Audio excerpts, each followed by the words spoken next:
diversas seitas que se esforçaram por combater a jovem doutrina, foram também aqueles que tinham conhecimento do fenômeno mediúnico e sabiam por experiência própria que os fatos eram autênticos.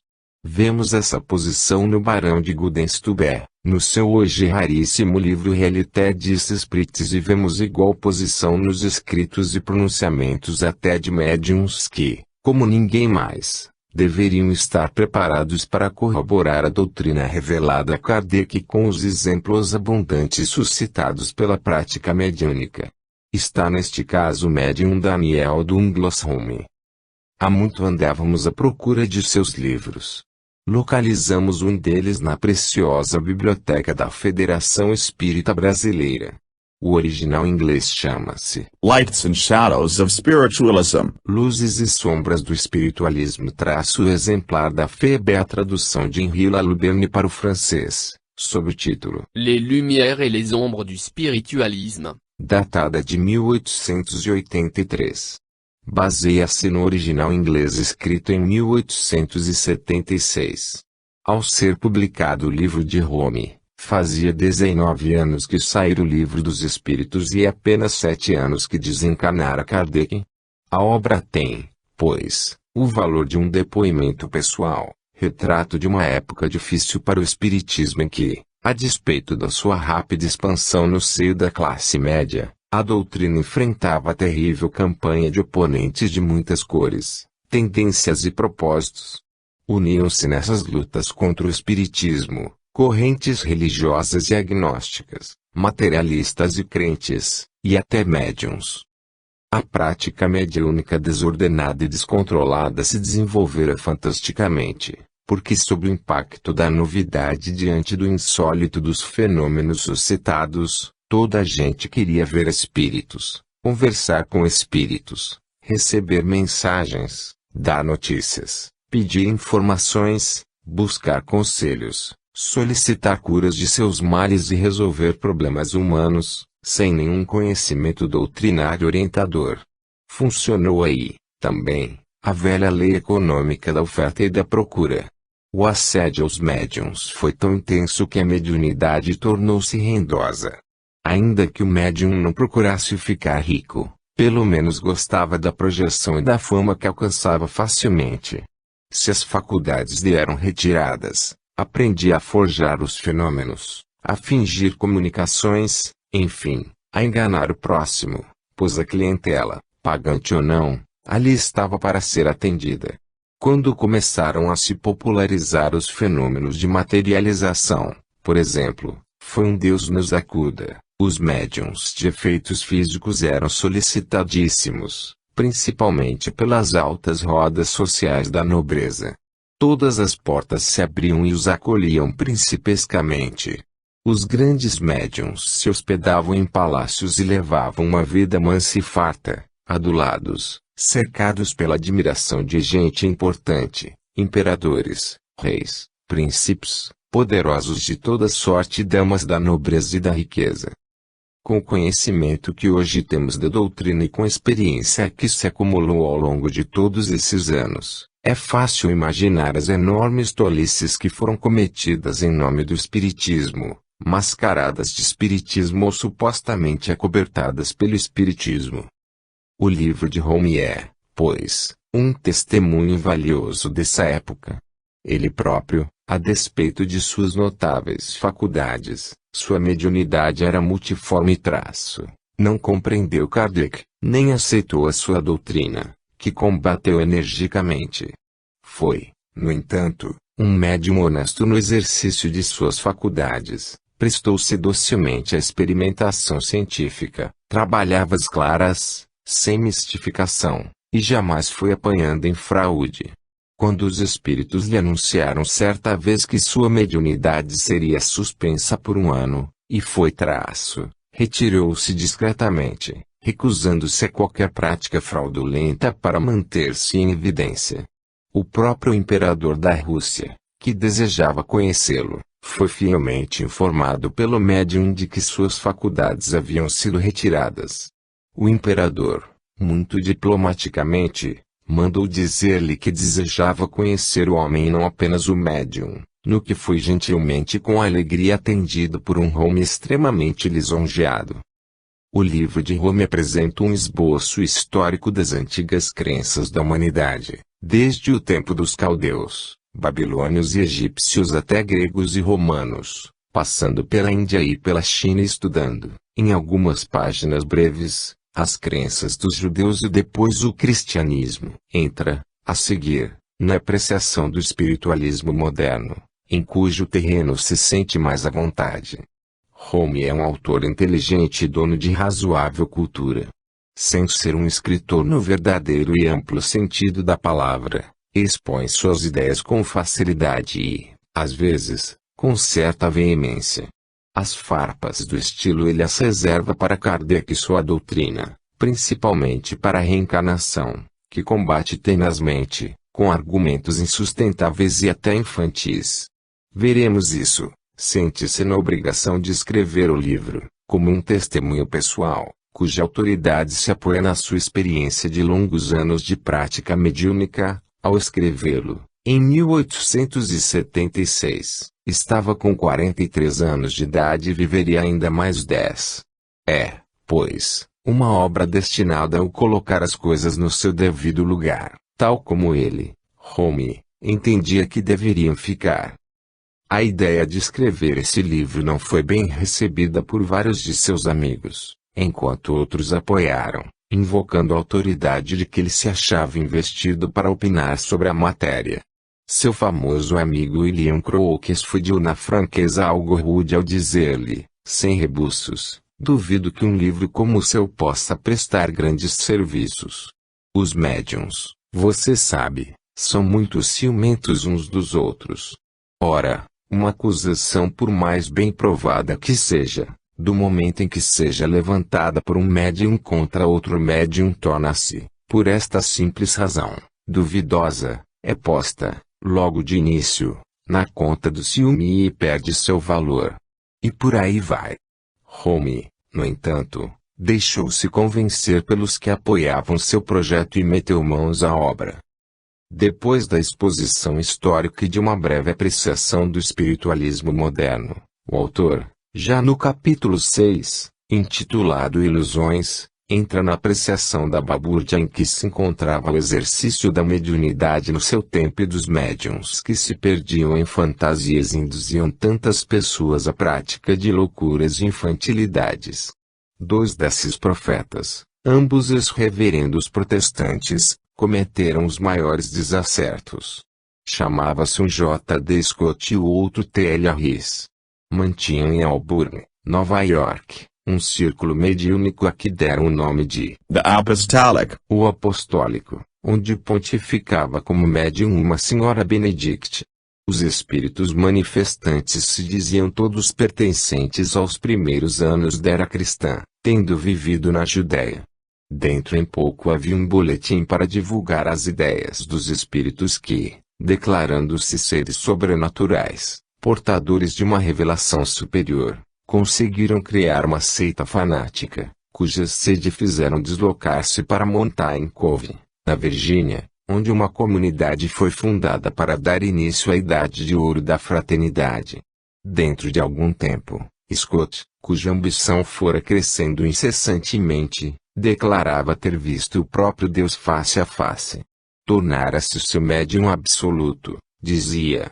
A entrada obrigatória para o céu era o templo sagrado de Mountain Cove e em torno dessa comunidade muitos e poderosos interesses começaram a se agrupar. Ao cabo de alguns anos, diz Home, a Nova Jerusalém, pois assim designavam a comunidade, virou pandemônio e a fortuna entregue aos profetas pelos crentes ingênuos desapareceu para sempre. Em Genebra, em 1856, apareceu uma obra intitulada Roma, Genebra e a Igreja do Cristo, ditada, dizia a primeira página, por meio da mesa, pelo próprio Filho de Deus, o Salvador do mundo. Uma pobre senhora conta a Home como se deixou envolver, e o marido, numa lamentável aventura mediúnica, na qual o casal perdeu uma fortuna considerável que foi entregando, por vários meios e processos, ao médium, seus familiares e amigos. O marido, professor de matemática, morreu ao cabo de alguns anos, deixando a viúva numa terrível miséria sob a indiferença total dos antigos beneficiados de sua fortuna. Os únicos espíritos que produzem esse tipo de monomania religiosa são os vaidosos e orgulhosos, diz Rome e continua. O mesmo se pode dizer das fantasias de Allan Kardec, cujos adeptos são recrutados sobretudo nas classes burguesas da sociedade. É um consolo para essas pessoas que nada são acreditarem que foram grandes personagens antes do nascimento e que serão ainda importantes depois da morte. Rome oferece aqui uma pequena amostra da sua posição diante de Kardec, principalmente ante a reencarnação, mas é no capítulo seguinte, A Doutrina de Allan Kardec, que ele desenvolve mais longamente suas críticas ao espiritismo. Vejamos. Classifico a doutrina de Allan Kardec, diz ele logo de início, entre as ilusões deste mundo e tenho boas razões para isso, como se verá. Conheci o iniciador, ou antes, o renovador dessa fase moderna do velho paganismo. Prossegue dizendo que não põe em dúvida sua boa fé, ainda bem, mas que ele pretendeu iluminar o mundo com a velha doutrina pitagórica das vidas sucessivas. Para isso, segundo Rome, Kardec magnetizava os médiuns e fazia-os dizerem aquilo que ele, Kardec, queria que eles dissessem. Muito simples. Estranho o médium autor que Jamblico tenha aprendido tão bem a escrever em francês nas suas comunicações a Kardec que Pitágoras tenha esquecido o grego. Julga-se com direito a fazer essas críticas ao dizer, sou conhecido por ser o que se convencionou chamar um clarividente, tenho, assim, o direito de falar com conhecimento de causa quanto a essa fase particular da psicologia. E volta a insistir na sua tese, Kardec não era médium, e sim um mero magnetizador. Sob o império de sua vontade enérgica, seus médiums não passavam de máquinas de escrever, que reproduziam servilmente seus próprios pensamentos. E juntam um testemunho pessoal, da seguinte maneira, atesto a veracidade do seguinte fato. Antes mesmo que eu tivesse conhecimento da morte de Allan Kardec, recebi dele, na presença do Conde de Dunraven, hoje Visconde Edare, uma mensagem nos seguintes termos: lamento haver ensinado a doutrina espírita. Allan Kardec. Como as nossas paixões são artificiosas e como descobrimos mil modos e meios para satisfazê-las. O próprio Rome, em exemplos pelo seu livro Afora, recomenda que se acautele o médium com o exame cuidadoso do que dizem os espíritos e tome suas precauções contra as falsas identidades e fantasias. Quando chega, porém, o momento de manifestar um ponto de vista que lhe é próprio, qualquer mensagem é considerada autêntica. Essa mensagem, no entanto, nem o Sr. Jean Vartier, um século depois, conseguiu aceitar como autêntico. Não era mesmo para desconfiar que logo em seguida sua desencarnação, a primeira coisa que o espírito Kardec se lembra de fazer é vir atestar junto a Rome o seu arrependimento por ter pregado o espiritismo. Mas isso ainda não é tudo. Rome reproduz uma mensagem que teria sido recebida por Morin que, segundo ele, Kardec considerava um dos seus melhores médiuns. Nessa mensagem, Kardec, também arrependido, teria feito sua confissão póstuma, repudiando os ensinamentos que difundira em vida e se acusando de orgulho insensato por ter desejado passar por um semideus salvador da humanidade, quando tudo não foi além de um egoísmo ridículo que somente conseguiu impressionar as classes mais humildes da população. A evidente falsidade da mensagem e sua total discordância com o verdadeiro espírito de Kardec, não impressionam o médium Rome, que não põe em dúvida sua autenticidade. Passa em seguida a crítica de alguns pontos da doutrina, concentrando-se sempre na espinhosa, para ele, questão da reencarnação. Não se conforma com a resposta dos espíritos de que a doutrina reencarnacionista é fundada na justiça e oferece condições para expiação das nossas faltas passadas. Evidentemente Daniel D. Rome não se aprofundou no estudo da codificação, pois suas críticas, nesse particular, revelam irreparáveis lacunas.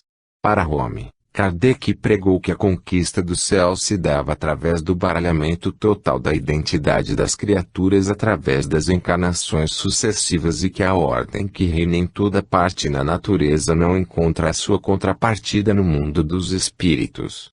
Onde está isso em Kardec, meu Deus? Acha ele também que os espíritos são dominados pelo constante temor de se esquecerem de suas experiências terrestres porque se eles perdem a lembrança de um único incidente, são reenviados cá para baixo para adquirirem um pouco mais de memória e, por isso, submetem-se a inúmeras encarnações. Em seguida, manifesta sua estranheza e repulsa ante as situações que a reencarnação pode criar, no que manifesta, mais uma vez, completo desconhecimento do problema. A seu ver, são incalculáveis as perplexidades contidas nessa doutrina monstruosa. A avó pode vir a ser a sua própria neta. E daí? O Nero do primeiro século pode metamorfosear-se, palavra sua, na mística Madame Guion do último século, o que é um tanto duvidoso, mas não impossível. A alma de um criminoso pode transformar-se na de um São Vicente de Paulo. E isto não é maravilhoso? Um espírito pejado de crimes saber que com arrependimento sincero e muito trabalho regenerador pode chegar a tornar-se um verdadeiro santo, no sentido lato da palavra. Que há nisso de monstruoso ou errado? Outros aspectos da questão parecem perturbar em sobremodo o famoso médium. Partindo do ensinamento doutrinário segundo o qual o espírito pode renascer ora como homem, ora como mulher, Roma imagina corolários revoltantes, que mal se arrisca a indicar, de tanto pavor que lhe inspiram. Um exemplo: duas pessoas se unem pelo matrimônio. Têm filhos, depois morrem e renascem com as posições trocadas. Se casassem novamente, como explicar o enigma de sua paternidade e da paternidade de seus filhos? Não entendi. Não há enigma algum. Os componentes de um casal que renasce na mesma família guardam novas relações de parentesco, qualquer que seja o sexo escolhido para a encarnação. O relacionamento anterior é meramente histórico. Sou hoje o pai do meu filho, tanto quanto poderei ser amanhã seu neto, seu genro, ou seu sobrinho. Qual é o problema? Para Home, o problema está em que a doutrina da reencarnação destrói toda a consanguinidade. É que os espíritos não se ligam pelo sangue, pela matéria, unem-se pelas afinidades espirituais ou se repelem pela ausência delas. Os laços de sangue, a hereditariedade biológica, física, representam vínculos ocasionais. Às vezes confirmam antiquíssimas relações de amizade ou de amor. Mas nem sempre o espírito renasce dentro dos seus grupos habituais. Somos às vezes desterrados para grupos estranhos, onde os vínculos de sangue realmente nada representam senão uma situação transitória que temos de suportar com tranquilidade, paciência e amor, a fim de que possamos aprender a lição da fraternidade. E até provável que no novo grupo, com o qual não temos grandes afinidades, venhamos a fazer grandes e inseparáveis amigos novos. Diversamente do que pensava Home, a doutrina da reencarnação não nos prende, como condenados, a uma cadeia eterna de vidas sem remissão. Ao contrário, se não estivéssemos submetidos à lei da reencarnação é que ficaríamos para sempre a errar por aí, como almas perdidas, sem perdão e sem condições de reparar o mal que praticamos. Para Home, o mundo reencarnacionista é como um teatro onde as marionetes aparecem, fazem umas piruetas e desaparecem, sujeitas à vontade de quem manipula os cordéis. Diz ele que a natureza humana se revolta diante de tais exageros. Mais adiante, apresenta outras confusões revoltantes. Ele próprio teve a honra de encontrar pelo menos 12 Marias Antonietas, 6 ou 7 Marias Stuart, uma porção de São Luíses e outros reis, além de uma vintena de Alexandres e Césares, mas jamais um simples João ninguém. E que tem isso a ver com a justeza da doutrina reencarnacionista? Não é por causa disso que a reencarnação vai deixar de existir. O que ele testemunhou, se são exatos os dados que apresenta, foi a existência de uma porção de espíritos vaidosos, iludidos, fantasistas, mal informados, que se julgam figuras eminentes do passado. As pesquisas de regressão de memória revelam, às vezes, uma ou outra personalidade eminente, mas revelam também, e sempre, existências em que o espírito mergulhou no anonimato, no sofrimento, na miséria, na ignorância, na dor, exatamente para redimir faltas cometidas quando estava lá em cima na escala social ou no ápice do poder temporal. A paixão do argumento leva Home a observações totalmente infantis. Onde estariam hoje, pergunta ele, os heróis do passado, Turenne, Bayard, Conde, que não vêm socorrer a França no momento em que os exércitos alemães se acampam sob os muros de Paris? Refere-se, naturalmente, à Guerra de 1870. Onde estavam esses heróis no dia da agonia de sua pátria? Ou a ausência de patriotismo é uma virtude na doutrina de Kardec, ou toda a grandeza da alma é uma impureza da qual os espíritos devem se despojar? Sua confusão é total. Supõe ele, a certa altura, que um espírito que foi sucessivamente Nero, Constantino, Maomé, Carlos Magno, Bacon, uma impossibilidade flagrante em tão curto espaço de tempo, e se vê subitamente encarnado no corpo do primeiro, a vida inteira não lhe bastaria para decidir-se a adotar uma das 4 proposições que apresenta a seguir: botar fogo em Paris e tocar violino enquanto a cidade se incendeia, mudar a capital da França, reunir numa só crença católicos, voltairianos, protestantes e positivistas, inventar um novo produto para matar os homens. A invenção da pólvora é atribuída a Bacon, o Roger, não a Francis. Acha ele, portanto, que as faculdades espirituais que compõem uma personalidade de Nero, por exemplo, se encontram no corpo físico de Nero e não no seu espírito. Não sabe ele, e se diz autorizado a falar como médium, que é o espírito que impõe suas tendências, vícios ou virtudes à personalidade do homem encarnado. O corpo físico nada senão um instrumento de trabalho, uma vez abandonado pelo espírito, em matéria que se decompõe e deixa de oferecer condições para abrigar a alma. Como é que o corpo de Nero, já apodrecido há milênios, vai receber um espírito? Que espírito? Influenciá-lo com as suas tendências.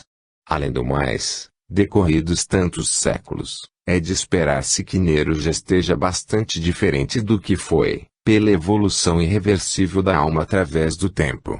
Seu espírito, hoje reencarnado num corpo que ele próprio formasse, deveria, por certo, apresentar-se de maneira mais tranquila e moralizada, pelas duras lições que deve ter estudado ao longo de 20 séculos de muitas dores. Que seria do pobre Nero, já que Home se refere a ele mais de uma vez, se não fosse a maravilhosa lei das vidas sucessivas? Que seria de nós? E assim, sem entender os princípios sobre os quais se apoia a doutrina da reencarnação, Home não entende nem aceita as suas consequências. Por exemplo, se os espíritos evoluem de vida em vida, como ensina Kardec, para ele a Grécia de hoje seria mais inteligente que ao tempo de Homero e Sócrates, e a França menos imoral que era há 15 séculos. Isto seria verdadeiro se ao longo de todos esses séculos, exatamente os mesmos espíritos voltassem continuamente a se reencarnar nas mesmas regiões da Terra. Sabemos, no entanto, que aqueles que atingiram um estágio superior na evolução espiritual, ficam liberados da dura condição de renascerem na carne. Só virão-se quando desejarem, em missões especiais de sacrifício ou de esclarecimento, ditadas pelo mais puro amor. Para que só voltam, obrigatoriamente, aqueles como nós, que ainda muito devemos perante a lei do nosso Pai. Não que Ele nos venha cobrar, como um Deus implacável e temível, mas porque Ele colocou em nossa própria consciência o sonho imortal da felicidade e o anseio invencível da paz que vamos encontrar nas realizações superiores do verdadeiro amor. Para demonstrar as incongruências da reencarnação, Home cita alguns casos. Diz ter conhecido um homem que se lembrava de ter permanecido no seio da terra por longos séculos como um metaloide. Depois, encarnou-se no corpo de um tigre real e a essa encarnação atribuía seu temperamento fogoso e atirado. Outro seu conhecido lembrava-se de ter sido uma lâmina de aço. Casos evidentes de pobres seres ingênuos, montados numa ignorância comovente e servidos por uma imaginação fértil e fantasista, que são tomados como exemplos para demonstrar a falsidade da doutrina da reencarnação. Assim não dá nem para argumentar. Rome conclui seu capítulo dizendo que, fora essas ilusões, nada resta da doutrina de Allan Kardec. É um sonho, uma alucinação como tantas outras. Kardec não passaria de um escolar da Idade Média, discípulo de Tomás de Aquino, que veio ao século XIX para perturbar as pesquisas de um grupo de sábios positivistas. Traz na mão direita um pergaminho com as seguintes palavras enigmáticas: minha missão é dupla, tomo o lugar do Cristo e confundo a identidade da criatura. Tais são, segundo Rome, as sombras do Espiritismo. As luzes ele reserva para o último capítulo, no qual narra alguns episódios interessantes, mas banais, de sua própria mediunidade, nos quais identificou espíritos, fez tocar acordeão por mãos invisíveis, apanhou brasas com as mãos, na lareira, moveu peças de mobiliário, etc. Tudo muito legítimo e muito interessante, mas a velha pergunta retorna: e daí? Para substanciar esses relatos, transcreve depoimentos pessoais de amigos seus, quase sempre da nobreza da época. Modestamente, reproduz até elogios como este da Condessa Catarina Lugano de Panigai, de Florença. Uma noite de julho de 1874, tive a felicidade de assistir uma sessão dada pelo Sr. Daniel Douglas Home, médium célebre, do qual não farei aqui o retrato. O Sr. D.D. Home é muito conhecido pelas suas distintas qualidades e por aquela leal e franca conduta que distingue o verdadeiro cavalheiro. O que, aliás, é estritamente verdadeiro, diga-se em favor da justiça. Home foi realmente uma pessoa de excelente educação, grande desembaraço social, de conduta irrepreensível e que jamais comerciou a sua mediunidade e nem procurou fraudar fenômenos para ganhar prestígio ou dinheiro. Sua dificuldade esteve em conciliar os fenômenos que produziu com um corpo doutrinário coerente, racional e amplo como a codificação de Allan Kardec. Todo o seu trabalho, e foi extremamente valioso, concentrou-se em comprovar a sobrevivência do espírito. Muitos seres humanos atraiu para essa ideia redentora e, com isso, dava-se por satisfeito. De certa forma, deixou passar a sua oportunidade, naquela encarnação. Sendo contemporâneo de Kardec, não quis ouvir o chamado da doutrina. Mas, afinal de contas, a reencarnação, que tanto combateu sem entender, já o trouxe, segundo suspeitamos, de volta à carne, para espalhar por toda parte a palavra redentora do espiritismo puro. O mestre lyonês, a quem então não entendeu, é hoje objeto de sua profunda e respeitosa veneração. Nele reconhece o mensageiro que nos trouxe a ciência moral, a lógica e o amor, a explicação e a esperança, contidos num só corpo doutrinário. Que mais poderia desejar o ser humano, além e acima desse breviário de paz, desse roteiro para as mansões da luz? Graças a Deus, Daniel Douglas Home também encontrou um dia a sua estrada de Damasco e, algo aturdido, perguntou como Saulo: Senhor, que queres que eu faça? E Jesus lhe mostrou a grandeza da obra e o trabalho que ela exige para expulsar, com as novas luzes, as sombras dos nossos descaminhos. 17. Sibyl, o drama da possessão. A aula seguia seu ritmo normal, no laboratório da Universidade de Colômbia, em Nova York, quando o vidro espatifou-se no chão. O incidente disparou em Sibyl o mecanismo do pânico irracional. A cabeça parecia pulsar e girar desgovernada, enquanto acudiam lembranças desagradáveis de remotos episódios da infância, em que ela era sempre a culpada de ter quebrado alguma coisa. Sibyl apanhou suas notas de aula e meteu-as apressadamente na pasta de zíper. No instante seguinte, deixava a sala ante o olhar atônito do professor e dos colegas. Parou em frente à porta do elevador, que ficava no longo e escuro corredor do terceiro andar. Estava só e o elevador demorava a chegar. Ou seria sua impaciência que prolongava a espera? A certa altura, porém, notou que não tinha mais a pasta de zíper nas mãos. Nem se achava diante do elevador, no corredor da universidade. Encontrava-se numa rua estreita, coberta de neve, pela qual caminhava tiritando de frio, pois o agasalho que trazia era insuficiente. Além disso, estava sem chapéu, sem luvas e sem galochas. Que rua seria aquela? Onde estava? Certamente que não era Nova York. Talvez fosse Wisconsin, sua cidade natal, mas isso era impossível, pois ela não poderia ter vindo de Nova York a Wisconsin numa fração de segundo. Ainda há pouco, estava no corredor diante do elevador. Talvez fosse um pesadelo, mas o frio era real, a rua, a sua caminhada, os edifícios. Ela não poderia ter inventado aquilo tudo. Precisava encontrar uma cabina telefônica e ligar para sua companheira de quarto, mas logo em seguida lembrou-se de que Ted havia partido em férias para visitar sua família, em Oklahoma. Chamaria, então, a doutora Cornélia Wilbur, sua psiquiatra. O telefone seria o elo de ligação com a realidade, pois nada daquilo parecia real.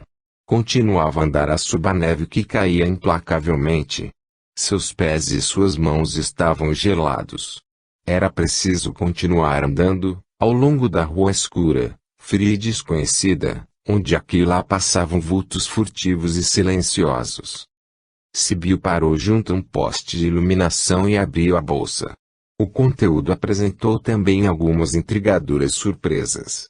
É verdade que lá estavam seu cartão de previdência social, o da Blue Cross, a licença de motorista e o cartão da biblioteca da universidade, que, em conjunto e separadamente, confirmavam sua identidade. Era de fato Sibyl Isabel Dorset. No entanto, a carteira de dinheiro continha apenas $37,42 e ela estava certa de que ao sair de casa para a universidade tinha $50 e alguns trocados.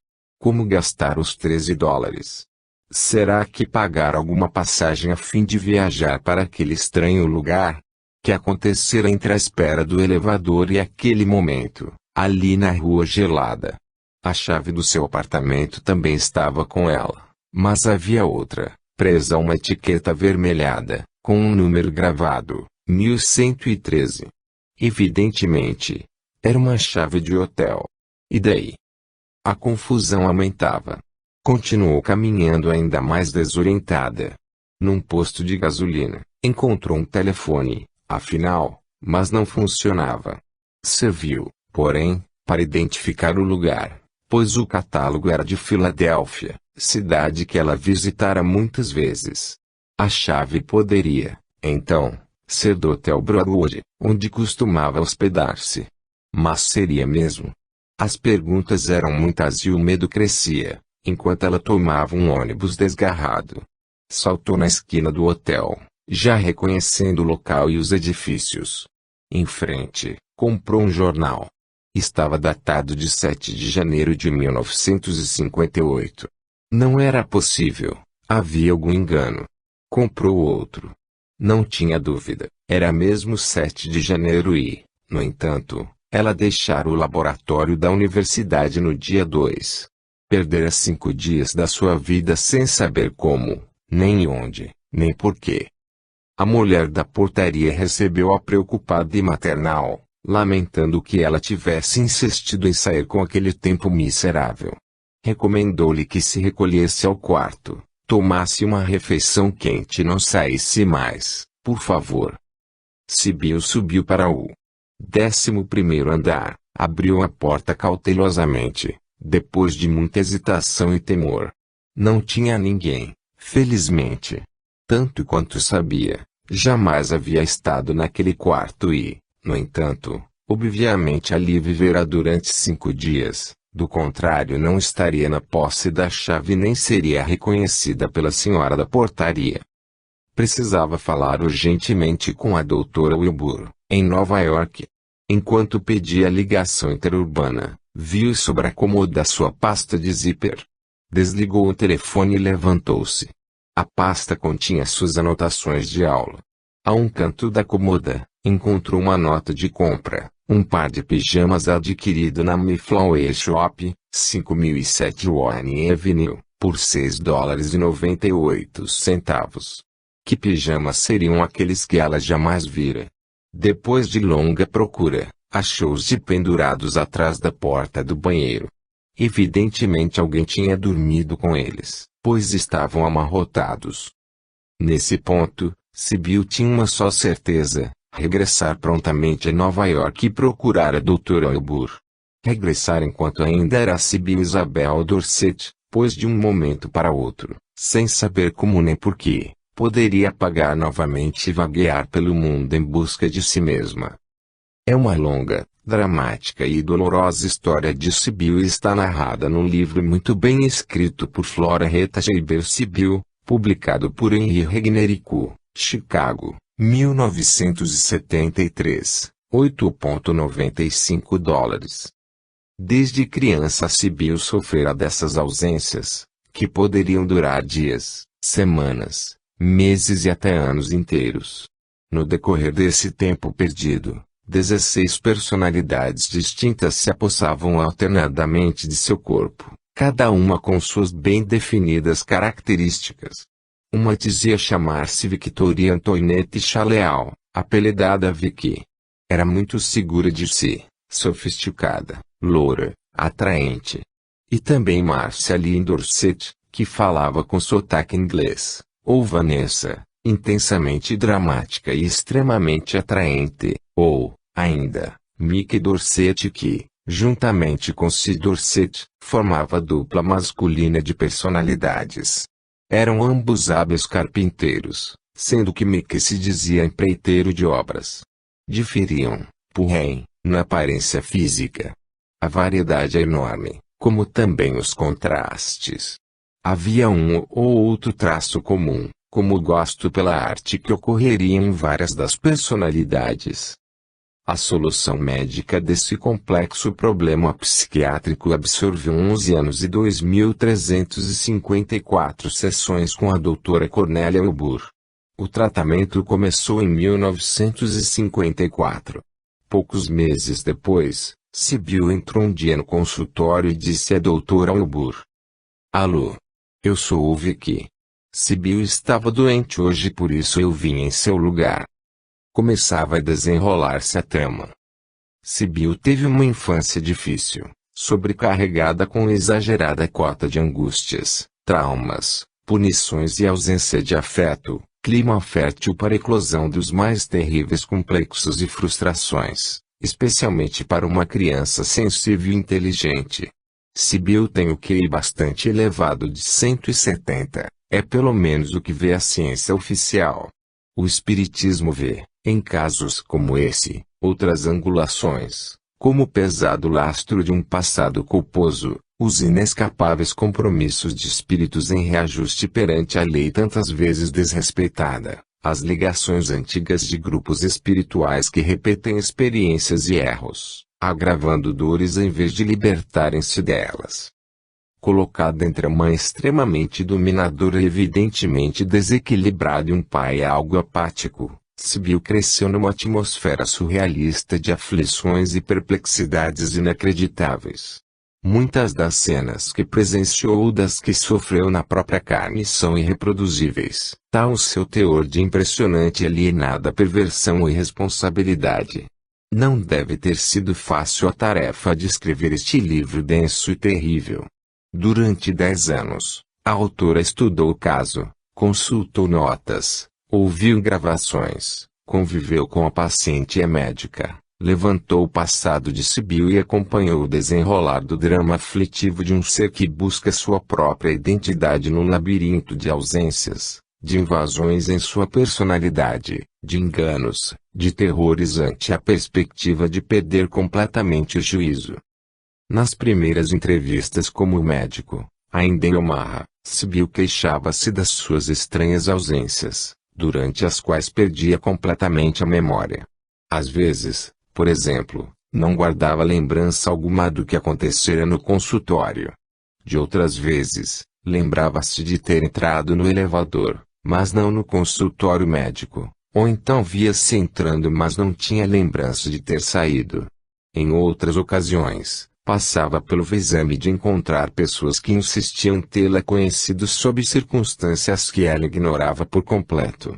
Roupas que ela estava certa, ou seria mesmo certeza, de não ter comprado apareciam no seu guarda-roupas e o pior é que não eram de seu gosto. Em algumas oportunidades encontrava misteriosamente concluídos quadros que ela começara a pintar, num estilo que não era definitivamente o seu. Dormir era um pesadelo constante, porque cada vez se tornavam mais difusos os limites entre vigília e sono, entre dia e noite. Acordava sem ter realmente dormido ou adormecia para acordar não na manhã seguinte, como toda gente, mas em horas irreconhecíveis. É inevitável para o leitor espírita a identificação do fenômeno com a possessão. Como ensina o Espiritismo, na obsessão, o espírito atua exteriormente, com a ajuda do seu perispírito, que ele identifica com o do encarnado, ficando este afinal enlaçado por uma comute e constrangido a proceder contra a sua vontade. Na possessão, em vez de agir exteriormente, o espírito atuante se substitui, por assim dizer, ao espírito encarnado, toma-lhe o corpo para domicílio, sem que este, no entanto, seja abandonado pelo seu dono, pois que isso só se pode dar pela morte. A possessão, conseguintemente, é sempre temporária e intermitente, porque um espírito desencarnado não pode tomar definitivamente o lugar de um encarnado, pela razão de que a união molecular do perispírito e do corpo só se pode operar no momento da concepção. De posse momentânea do corpo do encarnado, o espírito se serve dele como se seu próprio fora, fala pela sua boca, vê pelos seus olhos, opera com seus braços, conforme o faria se estivesse vivo. Vejamos agora a cena no consultório da doutora Wilbur. A data é 21 de dezembro de 1954. As sessões regulares de análise começaram há 3 meses. Sibyl deseja que a doutora leia uma carta que ela acaba de receber de Stan, um jovem que lhe propõe casamento. Ao procurar a carta na bolsa, ficou terrivelmente perturbada porque encontrou apenas metade da folha, rasgada em zigue-zague. Quem teria rasgado o documento? Sibyl estava novamente confusa e, como sempre, sentada tensamente no sofá, tão afastada quanto possível da doutora. Disfarçadamente, colocou a carta rasgada entre 2 outras que se encontravam na bolsa, mas a médica perguntou: "Você não queria que eu lesse a carta?" Sibyl começou a gaguejar e, num segundo, tudo aconteceu. Ela se levantou num impulso, furiosa, rápida como um raio, rasgou as outras 2 cartas e atirou-as à cesta de papéis. Em seguida, de punhos cerrados, parada no meio da sala, resmungou encolherizada: "Os homens são todos iguais. Ninguém pode confiar neles. Não pode mesmo." Voltou-se e dirigiu-se para as janelas, afastou a cortina num ímpeto e, antes que a doutora pudesse fazer alguma coisa, ela já esmurrava o vidro até quebrá-lo, gritando agoniadamente que a deixassem sair, como se tivesse caído numa armadilha. A doutora pegou-a delicada, mas firmemente pelo pulso com a desculpa de ver se ela estava ferida. A moça olhou-a muito admirada, como se a visse pela primeira vez. Estava calma e falava agora com uma voz quase infantil, bastante diferente daquela em que denunciara a vilania dos homens. Pacientemente foi reconduzida ao sofá, onde se acomodou sem resistência. Não havia ferimento, felizmente. Quanto ao vidro, não se preocupasse, disse a doutora Traço, ela mandaria consertar. A moça no sofá começou a contar um episódio de infância em que certo companheiro por nome Wald havia caído em cima de uma arma que disparou, matando instantaneamente. Depois de uma conversa mais ou menos longa, a doutora lhe fez a pergunta-chave. Quem é você? Será que você não percebe a diferença? Diz ela. E com um gesto muito característico da cabeça, eu sou Peggy. A médica continuou em silêncio e ela prosseguiu. Nós não nos parecemos. Você pode ver isso. Você pode. A uma pergunta da médica, quanto ao sobrenome, ela respondeu. Uso Dorset e às vezes Baldwin. Na realidade sou Peggy Baldwin. Interessante que ela não é uma Dorset, sobrenome de Sibyl traço. Apenas usa, às vezes, esse nome. Fala de suas pinturas. Gosta de pintar em preto e branco, mas reconhece que não tem o mesmo talento de Sibyl. E aí outra pergunta crítica. E quem é a Sibyl? Sibyl? Ora, é a outra moça. Sim. Onde você mora? Vivo com Sibyl, mas minha casa, como lhe disse, é o Willow Corners, local onde Sibyl vivia antes de vir para Nova York. Sua mãe então é a senhora Dorset? Não. Não. Peggy recuou, procurando esconder-se atrás do pequeno travesseiro. A senhora Dorset não é minha mãe. Muito bem. Eu apenas queria saber. Nesse momento ela se levantou e sentou-se numa cadeira. Não era mais Peggy e sim Sibyl. A doutora já começava a distinguir as personalidades manifestantes. A moça estava surpresa ante o cenário. A bolsa no chão, suas coisas espalhadas, a janela quebrada. Seguiu-se um penoso diálogo. Ela aflita e aterrorizada e a médica contando o que houvera. Você rasgou as cartas e as jogou no cesto. Eu? Você? Deixa eu lhe contar o que houve. E, depois, a explicação. Não se assuste. Você esteve num outro estado de consciência. Teve o que chamamos de fuga. A fuga é um estado agudo de dissociação da personalidade, caracterizado pela amnésia e fuga real do ambiente. Você não me julga culpada? Não, não julgo. A culpa não tem nada a ver com isso. Precisamos conversar e o faremos na sexta-feira. Quando Sibyl partiu, a doutora ficou alguns minutos meditando sobre o caso que, segundo os anais da medicina, parecia um problema de dupla personalidade. Na sessão seguinte, a própria doutora resolveu chamar Peggy, que surgiu prontamente, satisfeita por estar sendo identificadas separadamente. A doutora queria aprofundar-se um pouco mais naquele mistério. Peggy, disse ela você se parece com Sibyl? De jeito nenhum, respondeu a moça. Estava indignada. Levantou-se do sofá, caminhou de um lado para outro e anunciou, somos completamente diferentes. Veja como é meu cabelo. E o formato de meu rosto. Claro que a doutora Wilbur não via nenhuma diferença física e certamente ela não poderia admitir ou supor que o espírito manifestante tinha sua própria imagem, que muito diferia da de Sibyl. No fundo, deveria achar bem tola a pergunta da psiquiatra. Realmente, Peggy parecia mais jovem que Sibyl, falava diferente e portava-se de outra maneira. No entanto, diz o livro, os cabelos, a face e o corpo eram os mesmos. Peggy estava em pleno comando do corpo, mas a doutora sabia, pela sua experiência da semana anterior, que a qualquer momento Peggy poderia transformar-se em Sibyl. Na realidade, Peggy permaneceu durante todo o tempo da análise. Às vezes, as observações de Peggy, ou das outras, mais tarde, são completamente obscuras para aquele que não está familiarizado com os processos da mediunidade. Na sua ânsia de encontrar o fio que ligava Peggy a Sibyl, a doutora segue interrogando a paciente que, a certa altura, tem um desabafo. Puxa! Você faz tanta pergunta. Ou, então, ainda é mais impaciente, deixe-me em paz. Há coisas que não posso dizer-lhe.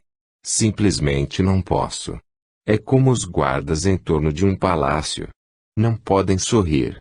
Estão de serviço. Sorriu e continuou: acho que você pode fazê-lo sorrir, se fizer-lhes cócegas com uma pena de galinha. Eu não. Não sorrio e não falo a não ser que eu queira. E ninguém pode fazer-me falar. De outra vez, há uma observação que se perde na massa de dados, mas que tem, provavelmente, sentido que apenas no contexto espírita poderia ser entendido. A doutora se preocupa com Sibyl, tão desprotegida, caminhando sozinha pelas ruas de Nova York. PG, muito mais dinâmica e resolvida, não precisava de proteção. No diálogo daquele dia, 23 de dezembro de 1954, PG dissera à doutora que tivera de tomar uma atitude diante da carta de Stan, porque Sibyl não tinha coragem de ficar zangada. E acrescentou: sua mãe não deixa.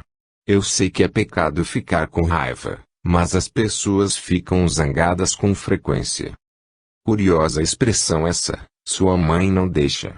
A essa altura, a tia Dorset, mãe de Sibyl, já morrera, e a doutora interpreta a afirmativa de PG como uma dificuldade que ela demonstra em distinguir o presente do passado.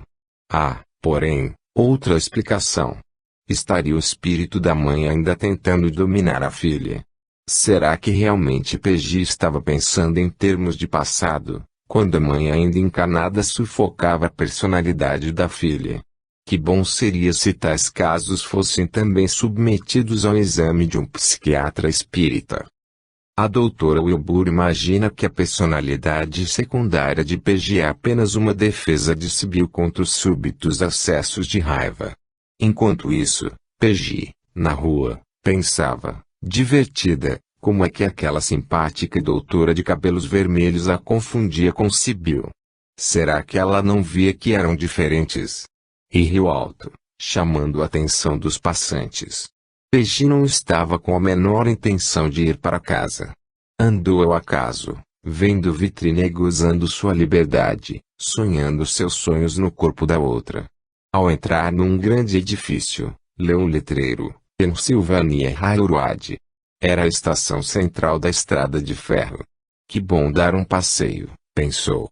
Entrou numa fila e nem chegou a pedir o bilhete, porque a moça no guichê perguntou se a passagem era para a cidade de Elizabeth. Era. Que importava? Qualquer lugar serviria. Antes de chegar a Elizabeth, no entanto, descobriu que alguém, que não ela, já havia ocupado o corpo de Sibyl, talvez a própria, de vez que ocorrera mais uma ausência. Na pequena cidade, meteu-se prontamente num incidente que por pouco não acaba na polícia. Caminhava sem rumo, quando encontrou, num estacionamento para automóveis, um carro que lhe pareceu ser de seu pai.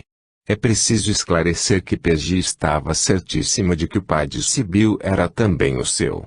Como o carro estivesse trancado, ela quebrou a vidraça justo no momento em que o dono verdadeiro se aproximava. O diálogo foi áspero e contou com a participação de outro homem, também desconhecido. O dono do carro queria que ela indenizasse do prejuízo e ela se recusava, pois o carro era de seu pai. O homem somente deixá-la ir a partir se ela pagasse os $20 do reparo e assinasse um papel. Cansado de perguntar pelo seu nome, o homem arrancou-lhe a bolsa das mãos e sacou o cartão de identidade no qual se lia: Sibyl e Dorset. É esse o seu nome? Não, disse ela. E o que está fazendo você com esse cartão? Não havia resposta inteligível. Como é que PG iria explicar àquele brutamontes que Sibyl era outra? Além do mais, a fotografia da carteira de identidade conferia com o original. Não havia dúvida, a moça era Sibyl e Dorset estava tentando furtar-se ao pagamento do prejuízo. É você mesma. E aqui está o seu nome debaixo do retrato. Você é Sibyl e Dorset? Não sou. Bem. Qual é o seu nome? Eu sou PG Lobaldin. Nome falso, comenta um dos homens. Ela disse que o nome do pai era Willard Dorset, diz o outro. Há qualquer coisa estranha nisso tudo. Certamente que há. O problema maior é que o dono do carro não desistia de receber os $20 e ameaçava com a polícia. Daí em diante, Peggy sentiu que o controle da situação começava a escapar-lhe. Sibyl voltava a assumir o comando do corpo. Houve ainda uma débil resistência, mas daí a pouco Peggy viu Sibyl estender ao homem 2 notas de $10. Ele insistia também que ela assinasse um papel, o que ela recusava terminantemente. Peggy ficou satisfeita, pois não era comum para Sibyl defender-nos, mas o homem era implacável, queria a assinatura de qualquer maneira. E enquanto Sibyl lia o papel que ele punha sob seus olhos, Peggy conseguiu perceber somente uma expressão: o proprietário do veículo. Então o carro não era mesmo de seu pai, como ela pensava. Deu-lhe pânico e ela pôs-se a correr, mas o homem a agarrou pelos pulsos. Tinha que assinar. Mas você já pôs o meu nome naquele cartão. Você disse que eu podia ir embora. Não sei por que você quer que eu assine meu nome. Pensava que você havia dito que esse não era o seu nome, respondeu um homem. Você é demais. Suma. Interessantes observações podem ser feitas com relação a esse curioso episódio. O corpo de Sibyl é uma espécie de condomínio espiritual ocupado alternadamente por mais de um espírito. Peggy, mesmo afastada, consegue assistir às cenas que se desenrolam e até mesmo perceber um pouco do que Sibyl lê no impresso que lhe é oferecido para ser assinado. Sente orgulho da outra quando esta defende o condomínio, dizendo não para o homem. Quando o pânico surge, porém, Peggy parece novamente assumir o controle e tenta fugir. O diálogo final com o homem é obviamente por sua conta, como, aliás, está evidenciado nos acontecimentos subsequentes. É Peggy quem retorna ao apartamento, em Nova York, que, na sua opinião, partilha com Sibyl, e resolve ir a uma festa na faculdade com um dos vestidos da outra, que, aliás, considera horroroso, porque o gosto de Peggy é mais espalhafatoso. Peggy dá um show de desinibição na festa, imitando-o com grande sucesso o impertigado professor de arte, que muitos dos presentes conhecem por serem colegas de turma de Sibyl. Todos têm certeza absoluta de que estão falando com Sibyl Dorset. 2 dias depois é ainda Peggy que se mantém no controle do corpo de Sibyl. Está confusa e aflita. Queixa-se de dor de cabeça e dor de garganta. A gente esperando por ela, mas não explica quem é. Parece sentir-se aprisionada, pois de repente começa a gritar que deseja sair. Está mergulhada em confusas recordações de infância, que parecem ser comuns a ambas as personalidades. Como insiste em sair, a médica também insiste em que ela pode abrir a porta e ir-se. Não é isso. Peggy, muito irritada, exclama.